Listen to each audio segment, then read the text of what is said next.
board. Glad to have you here. It's all yours.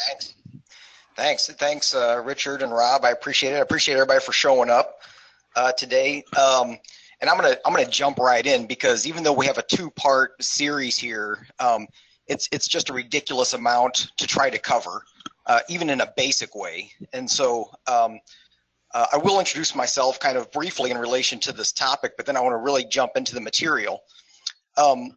So there's Richard's mugshot, I promised, right on the front page. So, by way of kind of how I got into this work with neuromeditation, I've had an interest in this concept for quite a while and had played around with alpha training and some various things, and then actually attended a workshop that Richard conducted in Cleveland with the Brain Master group. I put 2008 on here. I think that's probably about right. And it was like a 3-day workshop, and that was great. It was awesome and very helpful. And so that was kind of my introduction to really working with neurofeedback with meditation. Prior to that, I'd of course been doing neurofeedback in more traditional ways since about 2000, maybe a little bit earlier, and had been, engaged in various contemplative practices, including meditation and qigong and various other things, since about that time as well, late 90s, something like that. So for me, this marriage has really been very powerful and very useful. So where things have come in the last few years, really the short story is that Tom Kalura from Brain Master was working on the handbook of clinical QEEG and neurotherapy, and asked me if I was interested in writing a chapter. And I said yes. And he said, well, what do you want to write on? And then I was sort of stumped, because I was like not really considering myself an expert in any particular area, qualified to write a chapter on a book. And he had an open invitation, write about whatever you want. And I said, just a spur of the moment, I don't even know where it came from. I said, what about neuromeditation? And he said, sounds good. And I was like, oh, wow, okay. Now I have to come up with something to write about. And so that really was the beginning for me of really jumping into the vast literature on brain imaging and meditation and kind of what we know at this point. And most of you are aware that, there is just a tremendous amount of work that's been done over the last, 15 years in particular, with all kinds of brain imaging to see what's happening in different states of consciousness. And so essentially what happened was that research that I was doing became a chapter in the book. It then expanded from there and became a workshop that I did for PESI for a number of years. I'm actually kind of wrapping that up with them. And then recently published a book based on these ideas. Now, a lot of this work is not necessarily tied strictly to neurofeedback, but that's, of course, where we're going to be focusing our work today. So as a sort of a backdrop, as a setup, I want to just acknowledge that the perspective that I'm coming from largely today is kind of thinking of meditation as mental training and not really as a religious or spiritual practice. Obviously, it can be a religious or a spiritual practice. 90% of the time when I do my own practice, there's a spiritual component to it. And also recognizing that most of the ways that people are using meditation in our culture at this time is not spiritual. People are using meditation as a way to feel better, to reduce anxiety, to sleep better, to reduce pain, all of these things. And so our perspective, the way we've been kind of working with these ideas is this idea of meditation as mental training. And so I've got these couple of images up here just kind of recognizing how our culture has shifted in the last, 10, 15, 20 years in particular, that now it's all over the place, particularly this idea of mindfulness. And we'll define that a bit more in a few minutes because, mindfulness is a powerful practice, and the definition of mindfulness is a bit messy at the moment, and it's being used to describe all kinds of things. So anyway, we'll get to that in just a moment. This is the definition of meditation that I've been kind of working with and I like. Calling meditation a systematic mental training designed to challenge habits of attending, thinking, feeling, and perceiving. And really the idea here is that, the normal habitual ways that we engage the mind, the ways that we pay attention, the ways that we think about the world and think about ourselves and think about others, the ways that we perceive the world, that's actually what creates a lot of our pain and suffering. And of course, this is a basic Buddhist concept, that the mind creates suffering.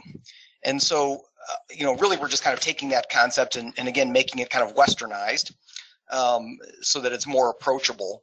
But, understanding that if the mind creates suffering, well, then challenging those habitual patterns can alleviate suffering. So when I first kind of jumped into this and was looking at the literature, if you've ever really looked into the meditation literature with brain imaging, it's just, there's just a ridiculous amount, and it's all over the place. And so initially I was having a really difficult time figuring out how to organize my thinking around this. And luckily some other authors had already taken that on. And in particular, this citation at the bottom of this slide, this article by Travis and Shear, that now is 8 years old. And what they did in this article, and you can see in the title, focused attention, open monitoring, and automatic self-transcending, categories to organize meditations from Vedic, Buddhist, and Chinese traditions. So what they did was went into the research literature, pulled every study they could find at the time, looking at brainwave patterns and meditation, and took that data and essentially attempted to organize it into categories of meditation styles based on how the different kinds of practices were impacting brainwave patterns. So they came up with these 3 categories, again, that are in the title of their research article. What we've done is kind of rename them just to make them a little more user-friendly, and I'll talk about that in a moment. But let me describe each one briefly. So focus, what they called focused attention, this is the basic practice of choosing a target for your attention, a single target, the breath, a mantra, an image of the Buddha, whatever, and holding your attention on that one thing. And of course, for those of you who have ever tried this, you know that what happens is that after a few seconds, usually, the mind goes to do something else. It goes to find something more interesting and engaging to do than watching yourself breathe. And so the mind wanders off. You recognize that the mind wandered, and you gently, patiently, non-judgmentally, lovingly escort your attention back to that single target. So what they found was that, looking at all of the different research studies that have looked at this, that there were some commonalities, that it didn't, in some ways it didn't matter if you were focused on the breath or focused on a mantra, that idea of how you're using your attention, using it in this single focused way, that was really the important factor, and it led to consistent brainwave patterns for all of the practices. So we'll get to what those are in a moment. Mindfulness, now they call this open monitoring in the literature, which is interesting because when you look at the definition of open monitoring, it matches very, very closely definitions of mindfulness that are used by folks like Jon Kabat-Zinn, who many of you are going to be familiar with. He started the mindfulness-based stress reduction program in 1979, and he's kind of become, the modern mindfulness guru. And so, there's different ways to define it, but this definition that we have here is pretty good. It's a dispassionate, non-evaluative awareness of ongoing experience. So this idea that when you're engaged in a mindfulness practice, you're observing what's happening moment to moment in the present moment without attachment. So you're not pushing anything away, you're not grasping for anything, you're just allowing things to be as they are. So that's a very specific type of practice. And so here's where we're kind of defining it. And we're saying that, well, mindfulness is kind of a special flavor of meditation, at least the way we're defining it. And you can see how it's different than focus. Like those are different ways of using your attention, and your intention is different. So we talk about that a lot in this, the way that we're using this information is your attention and your intention. That those two things really determine a lot of what the brain is up to with these practices. And then the third category we call quiet mind. They call automatic self-transcending. You can see why we renamed that one. For most people, saying automatic self-transcending is not going to mean much. It's kind of an amorphous description. Quiet mind, at least people get a quick idea of what we're talking about. And of course, this is the stereotype of meditation. This is the stereotype of what's supposed to happen. You're supposed to sit, and somehow your mind becomes emptied and quiet, and there's nothing going on. So for me, it's actually important to bring that out when I'm talking to clients or students, because it is this sort of like very ubiquitous idea that is what meditation is. And clearly, because we have these other categories, that's not the only thing meditation is. Meditation is a variety of things, depending on what you're up to. So this practice, this quiet mind practice, this is where we are, I actually like their definition, because right at the beginning, automatic. It's an automatic process. You can't necessarily make yourself quiet your mind. You can't wrestle your way into quietness. You have to sort of allow and let go. It's a different kind of a practice. And then, of course, the self-transcending part. You're getting into a space where the ego isn't playing the same games. So those are kind of the three big categories Travis and Scheer came up with. And as we were looking at this, it really stood out that there wasn't a good place in their categorization for things like loving kindness and compassion, which is actually, it's a huge piece of meditation. Loving kindness, compassion, and then including things like gratitude or forgiveness practices. Those can be major aspects of certain traditions. And what Travis and Scheer had done is pretty much taken all of those practices and lumped them under focus. And, at first that was a little bit confusing to me, but again, understanding that their whole perspective of where they were coming from was looking just at the brainwave pattern.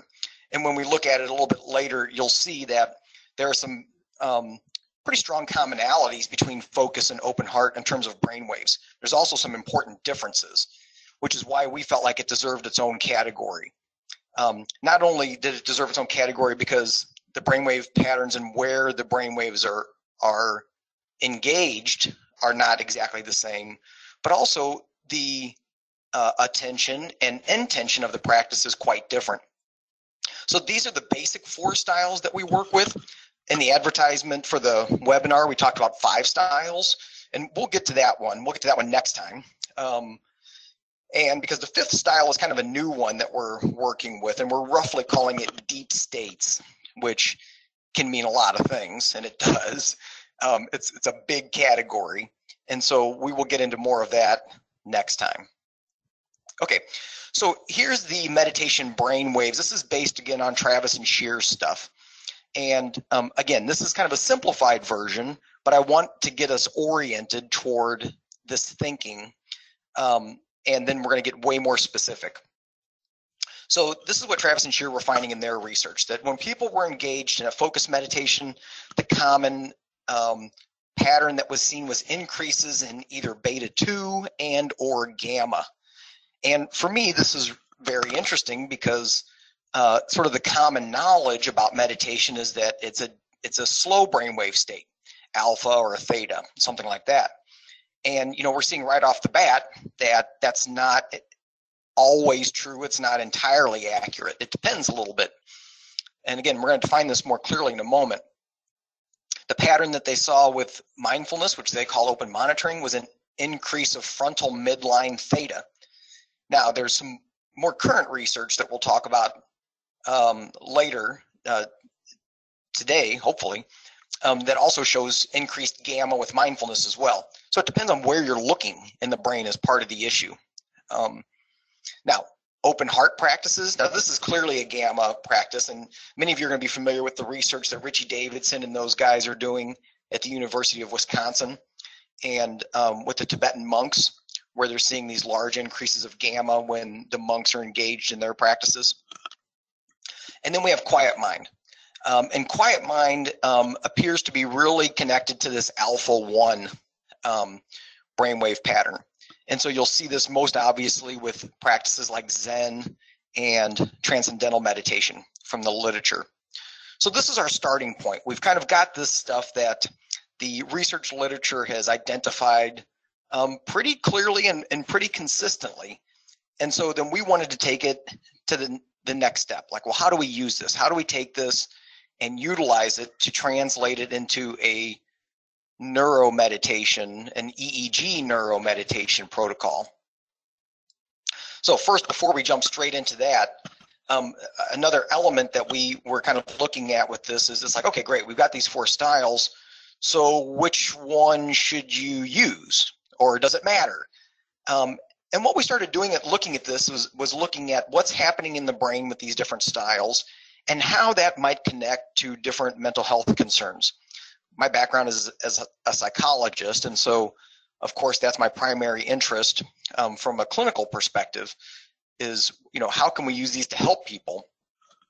And most of them are pretty obvious. You know, if you think about a focus practice and what you're doing with a focus practice, how you're using your attention and what is your intention, it actually maps very nicely as a counterbalance to the problems we see with ADHD. And actually, even the brainwave patterns that we see with a focus meditation are a good counterbalance to the stereotypical brainwave patterns with ADHD. And this is true with each of these. You know, with mindfulness, it's a good counterbalance to what we often see with stress and anxiety. Now, open heart's a little bit of a different one, but it's a good counterbalance to depression with an asterisk, because, and again, we'll get to this when we talk more about open heart specifically, but you don't always want to go straight to an open heart practice with somebody who's in a serious depression. It can be a very powerful practice, and there's research to back that up. And sometimes it can be too challenging for somebody who's right in the middle of a massive depression. Actually, that's an important point that I want to go ahead and bring up right now, which is that we have to approach all of these ideas from a developmental perspective, meaning that what is often an identified meditation strategy that might be best for a particular person based on their goals and needs is probably also the one that's going to be the hardest for them. So we could go back to the ADHD example. You know, the hardest meditation practice for somebody with ADHD is probably going to be a focus practice. And so if you just launch right into that and ask somebody with ADHD to just sit down and count their breaths, you know, they may be able to do it. I've seen people be able to do that. And it could also be extraordinarily challenging and frustrating. So, you know, we've kind of been working on this program of how to baby step somebody up to the meditation style that's most likely to get them where they want to go. So anyway, that also applies with depression. You know, you may not just throw somebody straight into an open heart practice if they're depressed. You may have to start with focus or something else and then work your way up. Now, quiet mind is interesting because quiet mind could be good for just about anything. And there's some caveats there, but, you know, because to a large degree, what you're doing in a quiet mind practice is you're shutting down all of the internal self-talk. You know, for that moment that you're in a quiet mind state, there's nothing going on. And how often does that happen? How often do we experience that space where it's quiet and we don't have all that internal chatter talking to us and comparing ourselves and worrying and analyzing and overthinking? So you can think about specific mental health concerns that really exaggerate those concerns and how that might be really especially important for them. Okay, moving forward.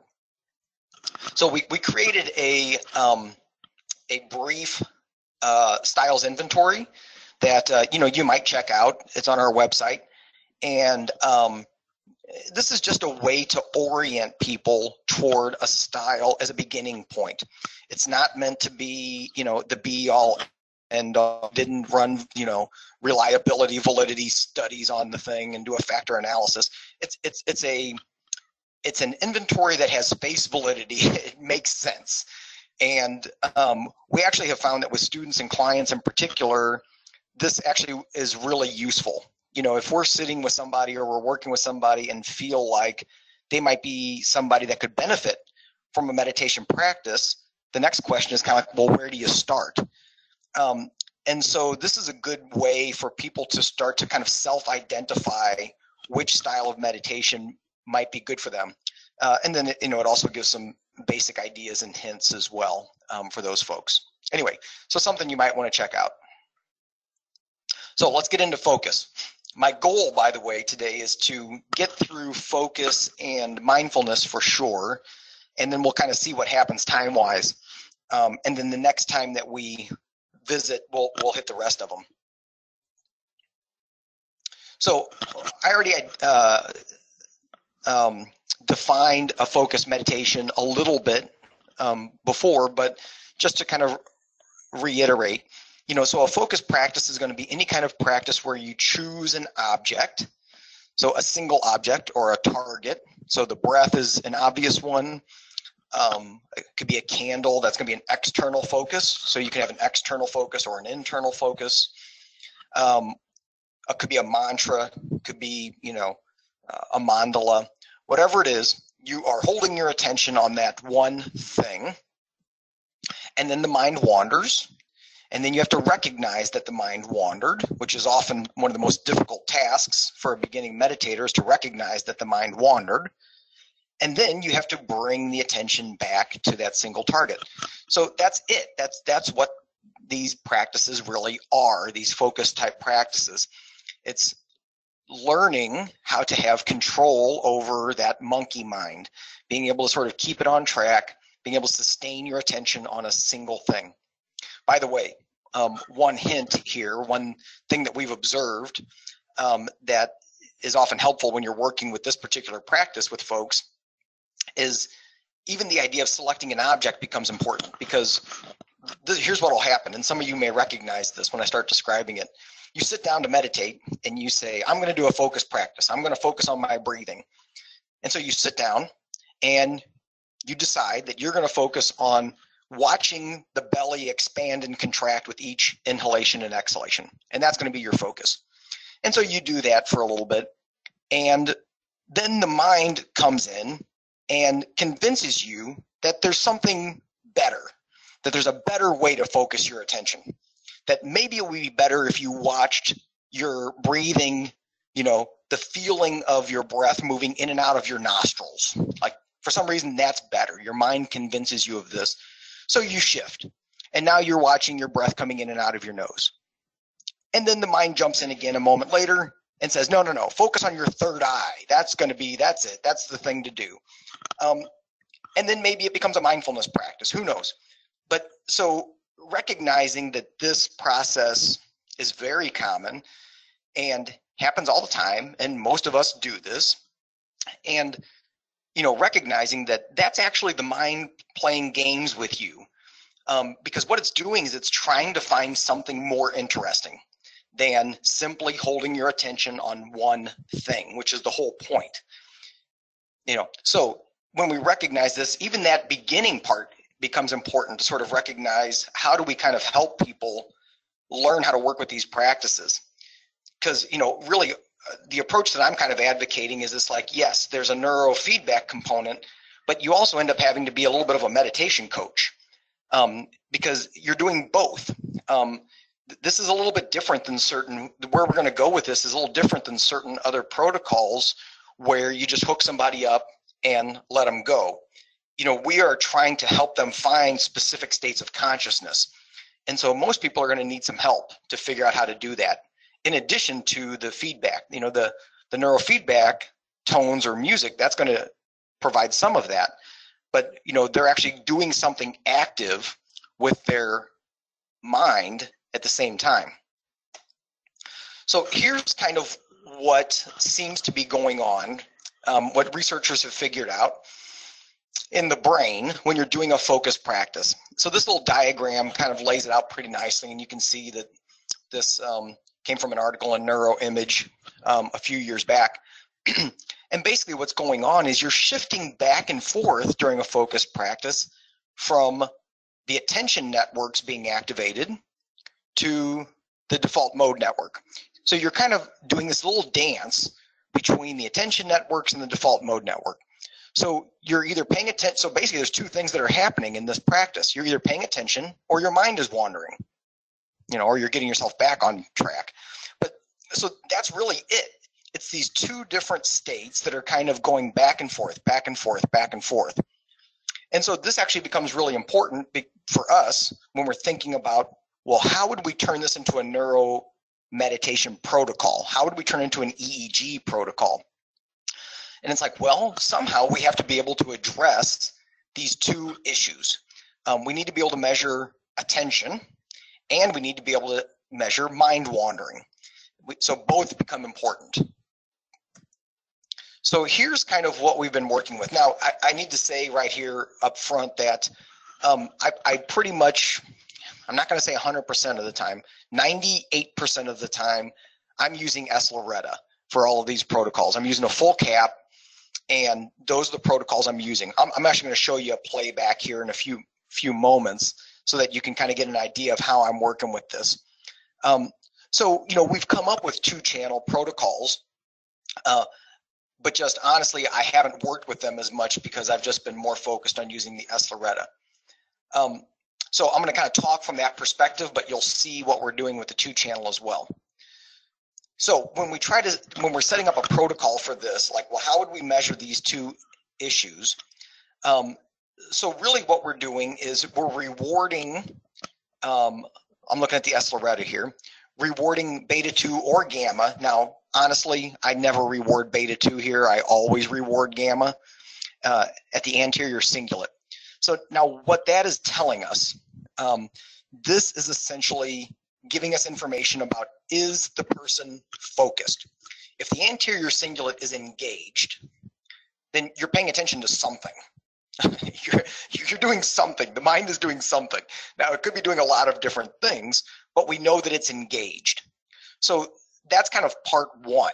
Is your mind engaged? So we need to have that, right? So I like looking at gamma because beta 2 for me can be a little bit more, I don't know, it feels like it could involve more kind of agitation or rumination or something. So I like looking at gamma better at the anterior cingulate. The reason we have beta 2 there is because of that research from Travis and Shear, where they found this as well as something that happens in a focused practice. What I suspect is that when people are having increased beta 2 up in the anterior cingulate or somewhere in the frontal lobes, that it's more of an efforting. They're really working. They're really struggling to keep the attention on track. Whereas with gamma, it might be a little bit more of an effortless process. So, that's going to happen more, the more skilled you get. Okay, that's part one. But that by itself is not going to be enough to sort of get us there, because the anterior cingulate could become activated if you're ruminating or if you're worrying about something. The anterior cingulate could be lit up. In fact, I've seen this happen where I was trying to, in the early days of these protocols, was working with somebody, and they were kind of struggling with the protocol. So I got rid of the second part that we're going to talk about in a moment, and all I had was rewarding gamma at the anterior cingulate, and it was taken off. I mean, it was just doing, I'm watching it going like, oh my God, they're doing great. This is fantastic. And then as soon as we finished the meditation, I stopped and asked them how they were doing, and they said, that was horrible. They said, all I could think about the entire time was thinking about my sister. So they were basically sitting there ruminating about their sister and whatever problems their sister was having. And it was showing up as all of this increased activity in the anterior cingulate. So this is a good lesson, that it's like just looking at that by itself is not going to give you enough. We also have to look at this mind wandering component. Is your mind focused on you, on something about yourself? which is that default mode network aspect. You know, are you thinking about yourself? Are you self-referencing? Or are you just focused on the breath? So if you are just focused on a single target, the default mode network actually gets pretty quiet. And so that's the other part that we want to measure. And so usually we're going to measure this either at PZ with a 2-channel, or if we're using Esselretta, the precuneus or the posterior cingulate. I tend to like the precuneus better. I don't know why, besides the fact that it's larger. It just seems to work better. There's also this issue of the full band of alpha versus alpha 1, and I'll talk about that in a moment. So these are the two components of a focused neuromeditation. We want increased activity, gamma, in the anterior cingulate, along with a quieting of the default mode network. They need to happen at the same time together. So that's what we're looking for. So let me show you a kind of a playback so that you can kind of get a sense of how I'm working with this. And I'm just going to play you back one of my sessions. And give me just 1 second. Where'd it go? Jeff, you like all these Jeff protocols. Here we go.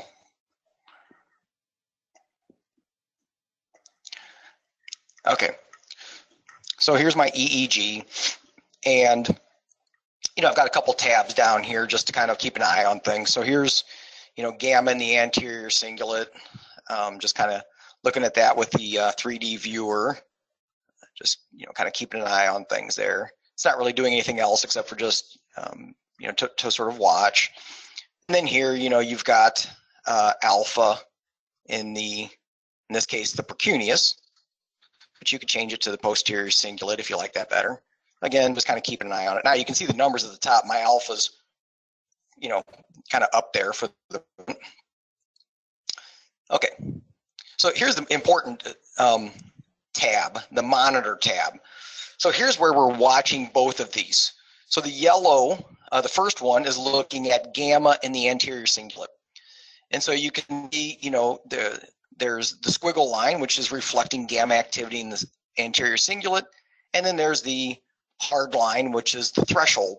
And then we've got the same thing with the orange line graph, which is showing alpha activity in the precuneus. Now, the way I've got this set up is that both conditions have to be met in order to get the reward. Now, because I'm typically training people with their eyes closed with these practices, we use sound, and actually what I'm using now is music. The tones tend to be a little annoying to most people if they're just kind of constantly on. And it's also a little bit difficult if the tones are going on, off, on, off, on, off, on, off. It will tend to pull people out of the state that they're in.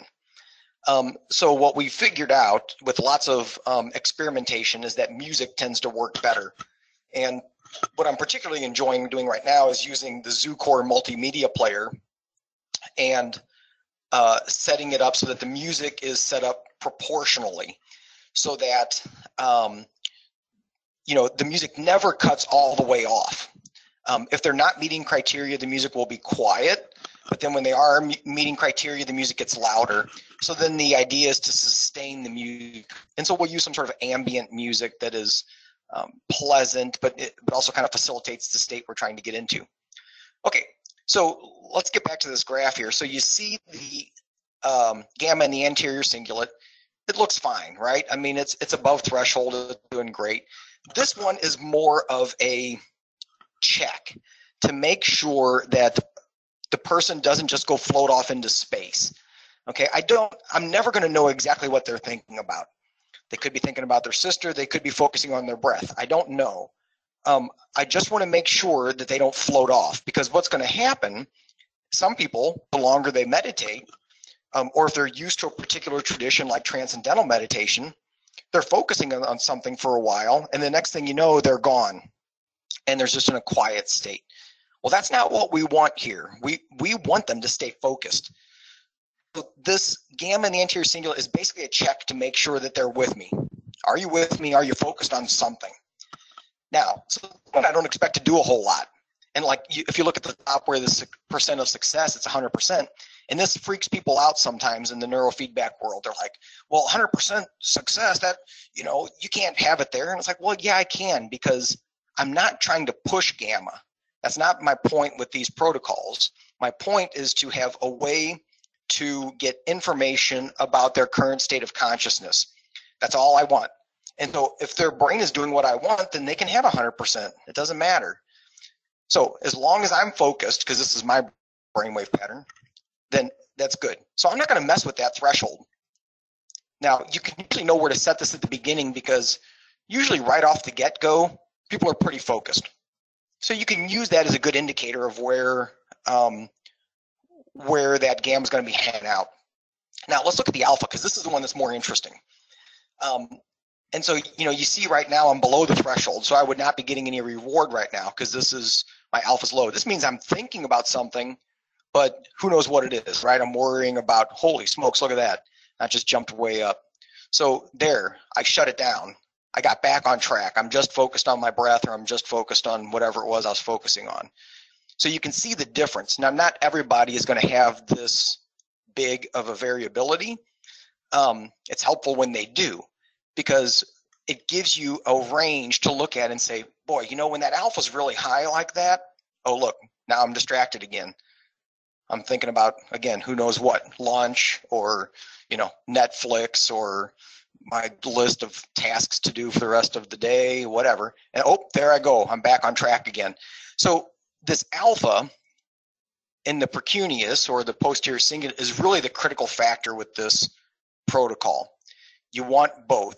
And again, so this is going to be tied, I don't have it on at the moment, but you're going to have this tied to some sort of audio feedback, so that they are getting information. What this does is, as soon as their mind wanders, they get immediate feedback, because either the music goes down or the tone's cut off or something. There's an immediate signal that's like, whoa, what happened? And so then they become aware, oh, I'm not on track anymore. I'm thinking about something unimportant, back on track. So this is where this kind of protocol becomes real powerful, is because there's no other way that I'm aware of to get that direct information that quickly.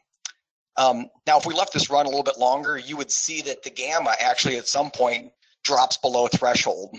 And so this is a point where I start getting too relaxed, right? I'm starting to kind of float out a little bit. And that's my sort of default, my default meditation process. I'm pretty good at a quiet mind state. I've got a lot of alpha, and it can kind of just take over. So if we let this run a little bit longer, you would see that that gamma actually drops out. And so, again, it can actually become a very helpful feedback tool too, because when you have that change in the feedback, it's a good indicator, and it pulls you back into the process. Okay, let's turn this off. Let's get back to the slide deck. I just wanted to give you guys a picture so that you can kind of see what I'm talking about when we're actually doing this type of a protocol. So that's a very short introduction to kind of the focus style, but again, we've got a limited amount of time, and I want to give you a flavor of much of this as I can. So I want to at least cover mindfulness real quick today before we run out of time, and then, like I said, we'll cover the other ones on part 2. So mindfulness, here's the definition of John Kabat-Zinn's definition. I gave you a different definition earlier, but this is another one that's basically the same thing. It means paying attention in a particular way, on purpose, in the present moment, and non-judgmentally. So this is really an observer stance. The thinking about what it looks like from a EEG neuro-meditation standpoint. I'm not necessarily having somebody go through a guided meditation while they're hooked up. That's not necessarily what we're doing here, but it's teaching them, again, through coaching and through the feedback, how to get into a state where you're watching and allowing. You're shifting your consciousness into this observer mode where you're not grasping onto anything. And again, hear how that's different than a focus practice where you are holding on to something. you are holding on to a specific thing. In this one, I'm letting it go, letting it go, letting it go, letting it go, but not floating off in space. You see, there's these subtle differences between some of these different practices. So, this one was interesting because Travis and Shear, the main thing they reported with this was this increase of frontal theta, specifically frontal midline theta, which is, a special case of theta. Just like SMR is kind of a special case of low beta, you can kind of think of frontal midline theta as a special case of theta. And it's actually, generated in the anterior cingulate. So here we are again back at the ACC. Actually, it's interesting when you start looking at a lot of this literature and you start looking at what's going on with the different brain regions involved with meditation, there's actually not a whole lot of different areas that we need to pay attention to. There's only a handful. And the anterior cingulate is one of them. The posterior cingulate is another that come up over and over again. There'll be a couple of additional ones that we'll get into, particularly next on the next webinar. Anyway, this increase of theta, it appears to be related to, well, it's related to lots of things, but it is related to an active mental state, but it's also something very different than kind of that gamma. This seems to be a more relaxed, easy, allowing, observing kind of mental state with your attention. It's not a driven, hard focus. It's an easy focus. So this is part one of what we're seeing. So with most of these practices, there's at least two different things we want to look at. So this is the first thing, kind of how we're paying attention. And then here's the other one. I alluded to this at the beginning that there's more research showing these gamma increases with mindfulness. And this is just a list of some of the research. There's a bunch.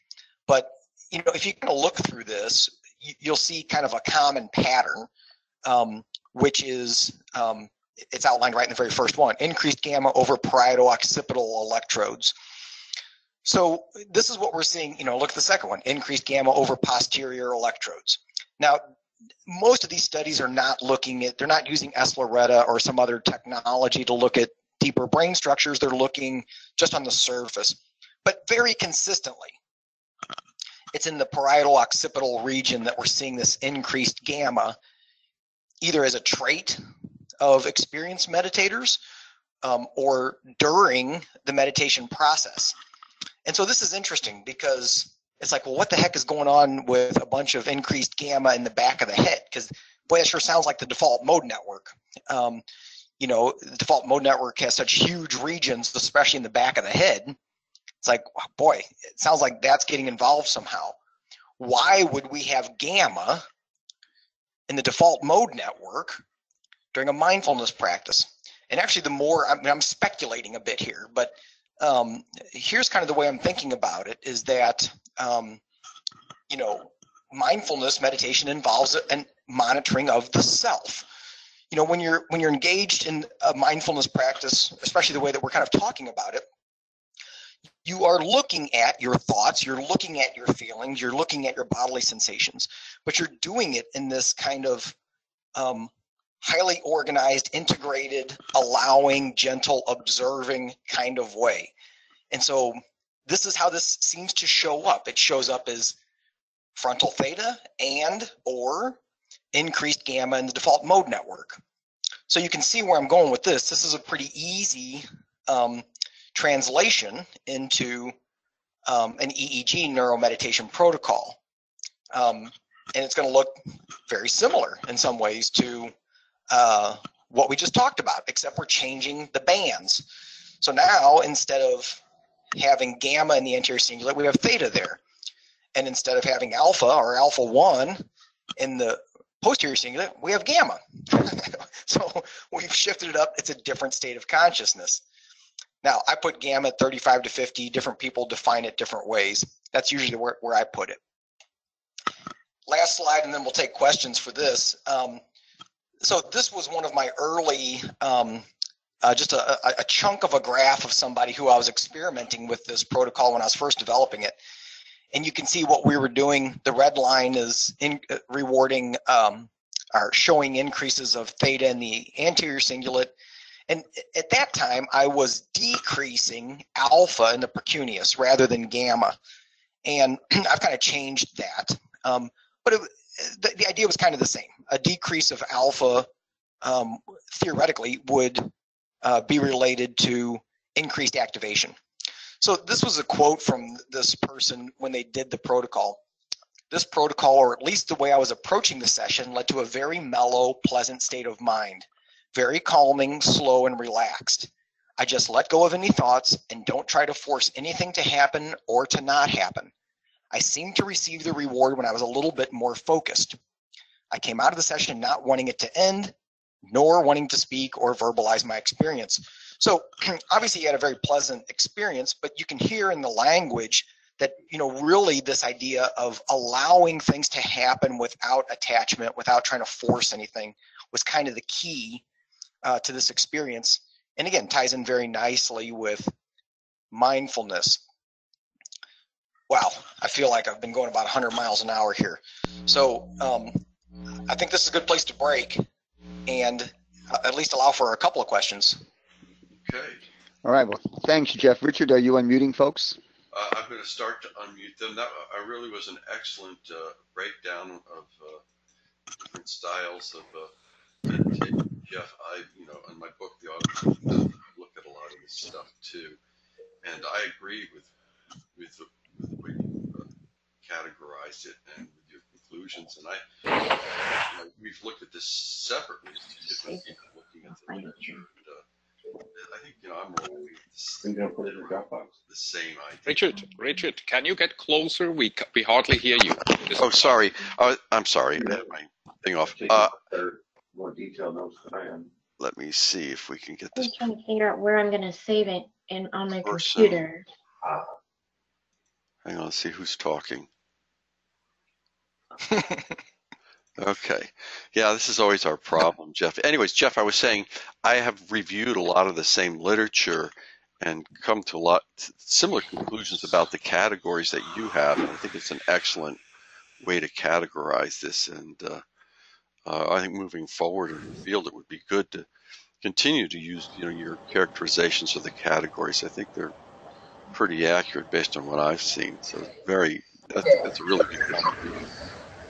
Yeah, thanks, Richard. And I feel like this is a starting point. Like there's so much, it's like, I feel like this is sort of a jumping off point. I certainly don't expect this to be kind of like the truth. You know what I mean? Yeah. Oh no, this is all new, but you've made wonderful inroads here, and I think just have done a great job, especially the way that you've put together how you're monitoring it, starting to think about how different areas are activating and others deactivating in sequence as you go through the awareness process and detection of mind wandering. I thought it was interesting that you brought up the idea of the frontal midline theta, because I actually have a research paper showing that frontal midline theta is particularly active during error detection, which matches kind of what you're saying, because if you're meditating and looking for error, like, my mind is wandering, right, that would definitely increase your midline theta, frontal midline theta. Yeah, interesting. Yeah, I'd like to see that. I don't know if I've seen that one or not. No, I'll send it to you. I think you really appreciate it. There's other things about midline theta I think that would really click for you as well. Jeff, awesome. This is Martin. A very quick comment. I'm absolutely fascinated because you're actually inversing the neurofeedback process here. The mainstream neurofeedbacks, by withdrawal, you call back attention. So if I understood your presentation correctly, you fade the music out when your mind is wandering in a direction you don't want. And Correct. You do that by first training the state. You just listen to that music. Your non-conscious audio processing is getting used to the environmental noise you're producing, and the withdrawal tells your brain non-consciously, oh, something is wrong. which immediately calls back the focus on your intention. So that's absolutely brilliant. I'm fascinated. Yeah, thanks. And you know, and I know some people have gone about this going the opposite direction, where they'll have some sort of sound or music playing, and then as the mind gets quiet, the noise goes away. You know, the sound goes away. And I've tried that, and it just, for what I'm doing, it doesn't seem to resonate with folks in the same way. Yeah, functionally, it's a wrong concept. You know, we need to understand the data processing of audio signals, which is running 24 hours nonstop. It's one of the major alarm systems our organism has. So the brain continuously monitors everything which is going on around you, and if there is a change in that continuous, let's say, audio picture, the brain must assume danger. So it actually kicks in and says, oh, what's wrong? I need to analyze that. But as long as that's great. Steady, the brain gets calm. So there is energy around which you can use to do some mental work with. So that must work. Your protocol must work in terms of how you apply audio neurofeedback. So brilliant. I'm fascinated. Yeah, thanks. And I got to tell you, I mean, it's a process. You know, most people, the first couple of times they do one of these sessions, they do not get it. It takes a bit of experimentation. I have people who get excited and they're like, oh, I want to try it. And I won't even do that anymore with people. Like just a one session, a one-off kind of a thing, because people are so, if it's a new experience, they're sitting there trying to figure it out the whole time rather than meditating. You know, you have to learn how to use. You have to learn how to. Yeah. A new situation is exciting. You know, a new situation kicks in your fundamental functioning thing to assess it until you know it as being non-dangerous. So, yes, that doesn't surprise me that the first session doesn't really bring the results. But by the second session, the client's brain, if it is close enough to the first in times of time, the second session, the client encounters an already experienced as being not dangerous environment and is ready to let go. I'm talking completely non-conscious data processing here. The clients cannot be aware of that. Yeah. That all makes perfect sense. I love it. Yeah, thank you. Great job, Jeff. Is there any way this presentation can be made available to the attendees? Yes. Once Jeff's done some updates on his slides, as soon as he sends me that new PDF, I will distribute it on the listserv. And then, of course, it will be on the New Mind YouTube channel as well.